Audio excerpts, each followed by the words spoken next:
Indonesia merupakan negara yang luas dengan segala potensi dan kekayaannya. Hal ini membuat setiap daerah memiliki potensinya masing-masing untuk berkembang. Sayangnya, karena kurang meratanya pembangunan yang masih tersentral di Jawa, membuat Balikpapan kurang terlihat oleh masyarakat Indonesia. Seperti kata ungkapan, ekspektasi berbanding terbalik dengan realita. Banyak orang mengira bahwa sebagian besar Balikpapan masih berupa hutan saja. Ternyata, kota Balikpapan justru menjadi salah satu kota yang dapat berkembang di Indonesia. Kalau Balikpapan sih dari dulu kan sering keliling kota yang daerah Kalimantan Timur. Tapi kalau misalnya mau dibandingkan kayak Samarinda, terus ada kota-kota lain di Kalimantan Timur, ya Balikpapan lebih baik sih. Perbedaannya sangat berkembang pesat sih dari dulu sampai sekarang. Tapi kalau ini kan juga soalnya mau jadi IKN juga kan. Nah, ini tambah lebih pesat lagi kan. Balikpapan bagus memang kok. Tempatnya memang tersusun lah. Terus beriman ya namanya Balikpapan. Jadi memang Balikpapan ini sebenarnya bagus, cocok juga buat jadi tempat kayak bandara kan sini pusatnya gitu. Letaknya strategis berpengaruh pada perkembangan kota sebagai pusat jasa, perdagangan, dan industri yang tidak hanya berskala di Kalimantan Timur saja. Balikpapan juga berkembang sebagai salah satu sentra di Indonesia Tengah dan dikenal sebagai pusat kegiatan eksplorasi minyak, gas, serta batu bara di seluruh Kalimantan Timur, bahkan sebagian wilayah Kalimantan Selatan. Selain memiliki kelebihan dari letak strategisnya, kota Balikpapan juga memiliki prestasi lain. Salah satu penghargaan yang dicapai oleh kota Balikpapan adalah menjadi salah satu kota di Indonesia yang berhasil menempati kota kedua terbersih di ASEAN. Namun dengan segala prestasi dan banyaknya tempat perbelanjaan modern, perumahan, ditambah kilang minyak, membuat banyak orang, terutama masyarakat Balikpapan, kurang mengetahui sisi lain Balikpapan.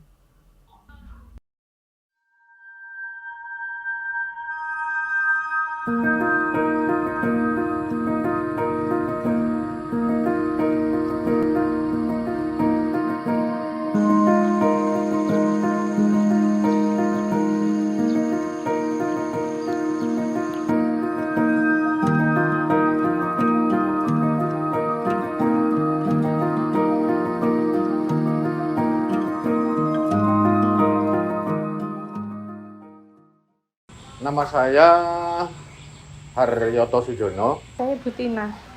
Sebagai Ketua Pok Darwis Wisata Edukasi Kang Bejo, Sumberjo.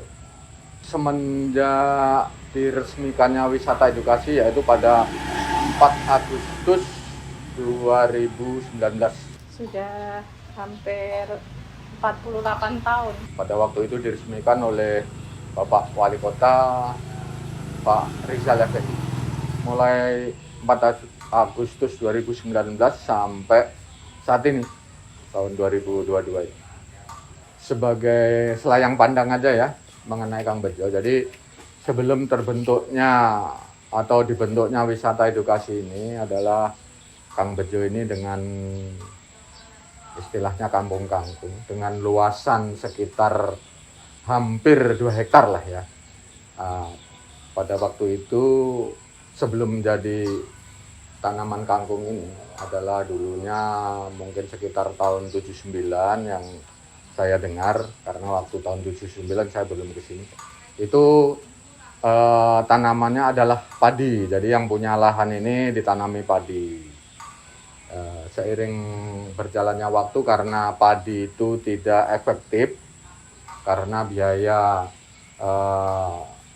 biayanya sama produksinya lebih besar biayanya, sehingga ya kalau dihitung-hitung minus lah ya. Jadi yang punya lahan bagaimana caranya tanah ini atau lahan ini, sawah ini bisa efektif dan bisa produktif. Dirubahlah pada waktu itu tahun 81 kalau enggak salah. Jadi tahun 81 itu dirubah menjadi tanaman kangkung. Jadi tanaman kangkung semenjak tahun 81 sampai sekarang, sampai saat ini. Jadi para petani ini mereka hanya memetik dan menjual gitu aja. Nah, pada tahun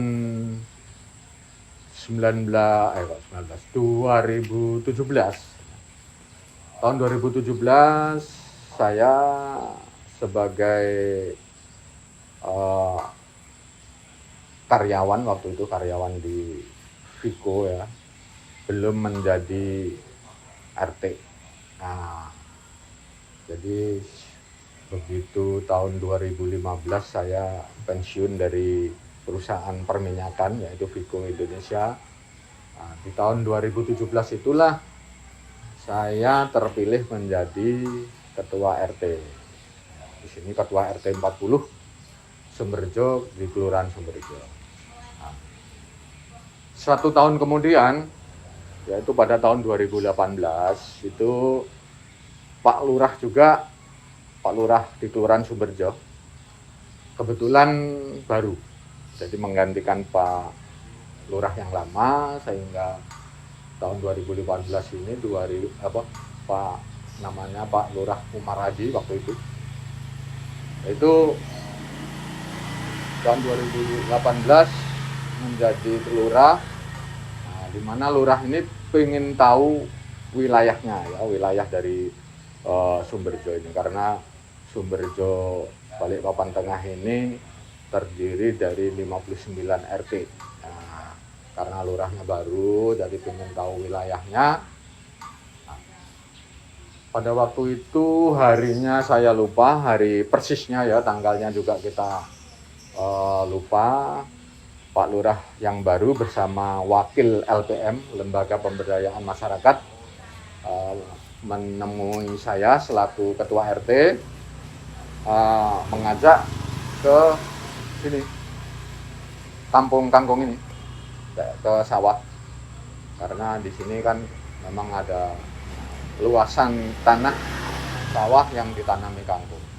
Nah, pada waktu itu sore hari di tahun 2018 itu kita bertiga, Pak Lurah, saya sebagai RT, terus wakil dari Lembaga Pemberdayaan Masyarakat atau LPM, kita berbincang-bincang di depannya ini posyandu ya. Kita bertiga berbincang-bincang sambil melihat para petani memetik kangkung. Nah, akhirnya Pak Lurah dan saya sendiri sebagai RT 40, jadi Pak Lurah mungkin ada inisiatif bagaimana para petani ini bukan hanya sekedar untuk memetik kangkung aja. Jadi lahan ini bagaimana kalau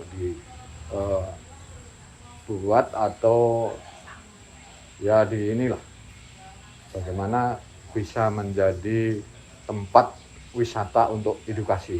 Jadi untuk edukasi atau pembelajaran anak-anak mulai PAUD ya, mulai TK, nanti SD, bahkan bisa ke tingkat fakultas atau di instansi pemerintahan. Kalau Kang Bejo ini diawali kita dari RT, kita ikut lomba kayak CGH, hatinya PKK. Kita kan dapat juara. Karena dapat juara dikunjungi oleh Ibu Ketua PKK Kota pada waktu itu, Ibu Arita Rizal. Kemudian beliau tertarik gitu loh, karena apa ya, di tengah kota kok masih ada suasana asri seperti pedesaan. Katanya langkah baiknya kalau dibuat untuk anak-anak sekolah, edukasi gitu ya, wisata edukasi. Maka pada tanggal 4 Agustus 2019 kita mendirikan Kang Bejo ini. Jadi selain untuk edukasi ya, jadi setelah terbentuknya wisata edukasi, ini dulu lahan ini dengan luasan hampir 2 hektar, ada jalan setapak. Jalan setapak karena sudah terbentuknya wisata edukasi, jalan ini kita perlebar karena yang punya lahan menghibahkan untuk bisa dilebarkan. Jadi tanahnya itu dihibahkan untuk bisa dilebarkan ya, sehingga kita melebarkan jalan ini dengan kita semen, sehingga tampak dari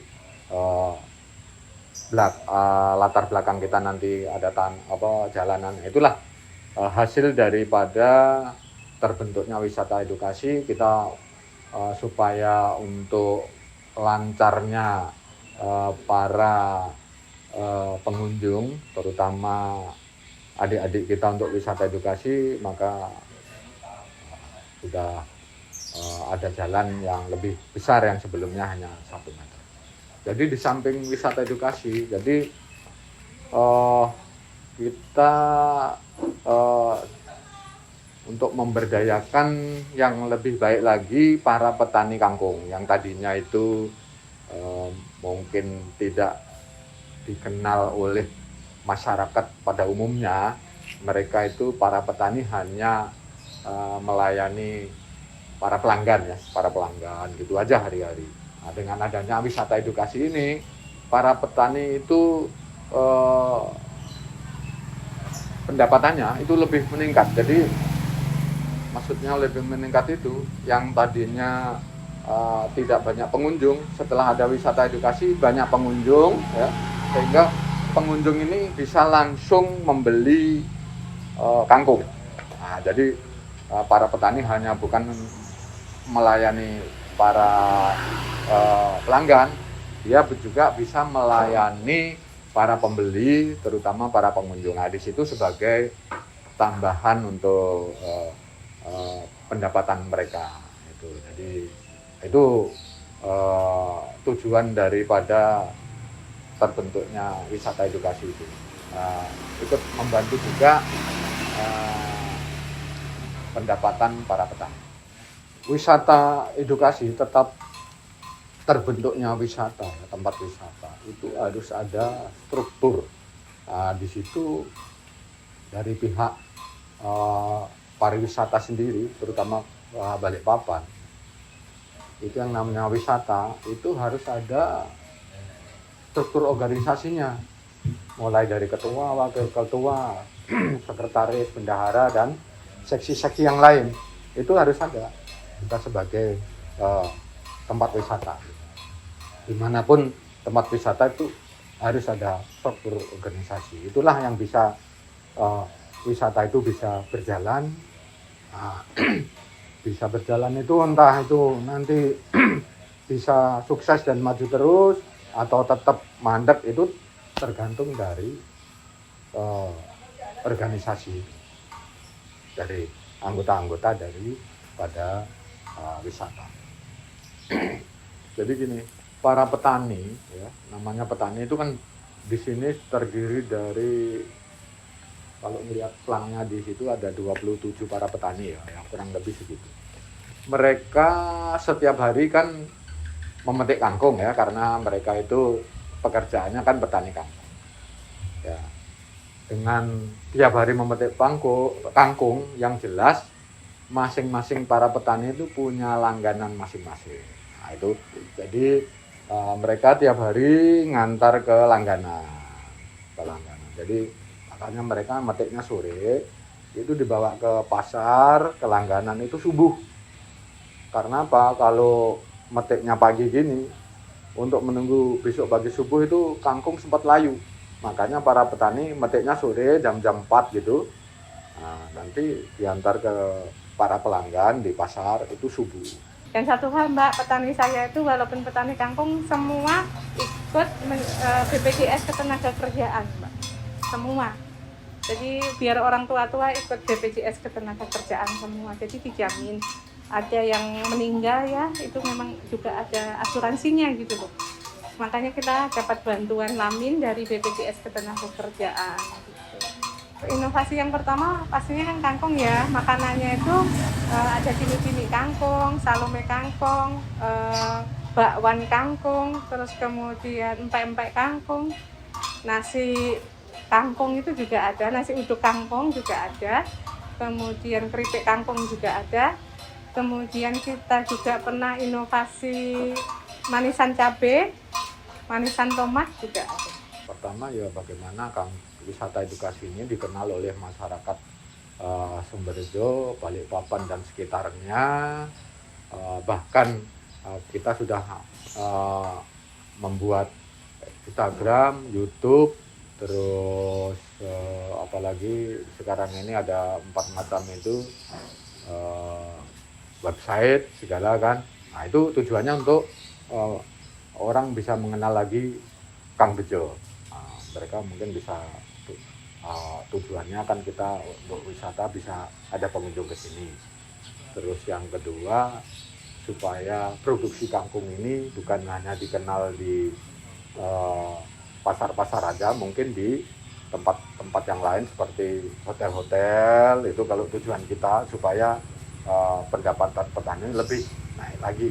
Harapannya masyarakat memberdayakan semaksimal mungkin supaya penghasilannya bagus, itu saja. Semakin terkenal, semakin guyup rukun, itu sudah pastilah, Mbak. Perekonomian Balikpapan tidak hanya bersumber dari minyak dan gas. Di tengah dominannya pusat perbelanjaan dan eksplorasi migas, sebenarnya Balikpapan memiliki perekonomian pendukung, yakni Kelompok Sadar Wisata atau Pokdarwis. Kelompok Sadar Wisata Kang Bejo merupakan salah satu Pokdarwis yang ada di Balikpapan. Komunitas tersebut merupakan usaha dan ide dari masyarakat sendiri. Komunitas ini hadir untuk membantu mengembangkan potensi warga Kang Bejo. Melalui inovasinya seperti tanaman kangkung, hidroponik, toge, dan tempe, Kang Bejo berusaha meningkatkan perekonomian warganya secara mandiri. Di samping itu, Kang Bejo juga ingin mengedukasi dan mengingatkan masyarakat, terutama anak-anak, tentang persawahan melalui tanaman kangkungnya.